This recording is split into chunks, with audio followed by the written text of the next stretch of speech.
নমস্কার বন্ধুরা, আমি স্বপ্না কিচেনে আপনাদের সবাইকে স্বাগত জানাই। আজকের আমাদের রেসিপি আলু দিয়ে মুরগির ঝোল। আমরা এখানে আলু দিয়ে মুরগির ঝোল তৈরি করার জন্য এখানে ম্যারিনেট করে রেখেছিলাম আধ ঘন্টা আগে।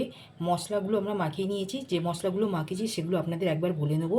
আদা রসুন বাটা, টক দই নিয়েছি, আর ধনে গুঁড়ো জিরে গুঁড়ো, ধনে গুঁড়ো 1 চা চামচ, জিরে গুঁড়ো 1 চা চামচ, হলুদ গুঁড়ো 1 চা চামচ, আর লঙ্কার গুঁড়ো 1 চা চামচ, আর রিফাইন তেল 1 চা চামচের মতন দিয়ে নুন দিয়ে আন্দাজ করে ভালো করে মাখিয়ে আমরা এটা 30 মিনিটের মতন ম্যারিনেট করে রেখে দিয়েছিলাম।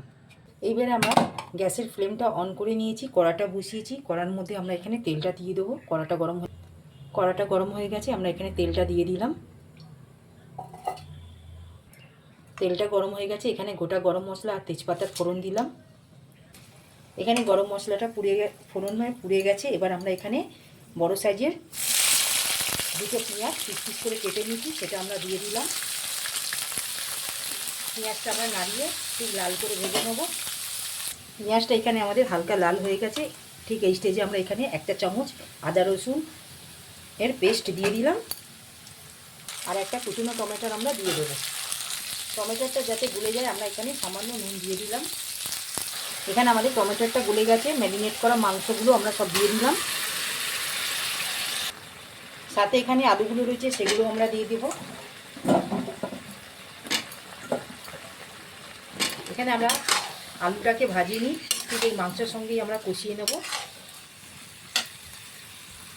এখানে আমরা ঢাকাটা দিয়ে চাপা দিয়ে দেবো। ঠিক 5 মিনিটের মতন আমরা চিকেনটাকে কষিয়ে নেব। ঠিক 4 থেকে 5 মিনিট হয়ে গেছে। আমরা ঢাকাটা খুলে দেখে নেব মাংসটা আমাদের কতটা কষানো হয়েছে। বন্ধুরা দেখুন, ঠিক মাংসটা আমাদের কষানো হয়ে গেছে। ঠিক এই স্টেজে আমরা এখানে জলটা দিয়ে দেবো। জলটা এখানে আমরা দিয়ে দিলাম।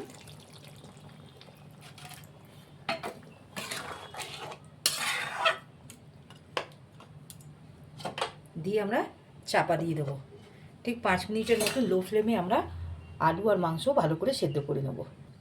এখানে 4 থেকে 5 মিনিট হয়ে গেছে, আমরা লো ফ্লেমে রেখে দিয়েছিলাম। এবার আমরা ঢাকাটা খুলে একবার দেখে নেব চিকেনটা কতটা আমাদের সেদ্ধ হয়েছে।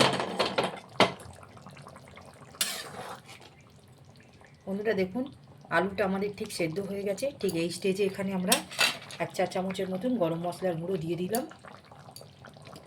বন্ধুরা দেখুন, এখানে আমাদের আলু দিয়ে মুরগির ঝোলটা মোটামুটি তৈরি হয়ে গেল। যদি আমাদের এই রেসিপিটি আপনাদের ভালো লাগে, আপনারা আমার চ্যানেলে লাইক সাবস্ক্রাইব শেয়ার করবেন, প্লিজ পাশে থাকবেন, কমেন্টে জানাবেন।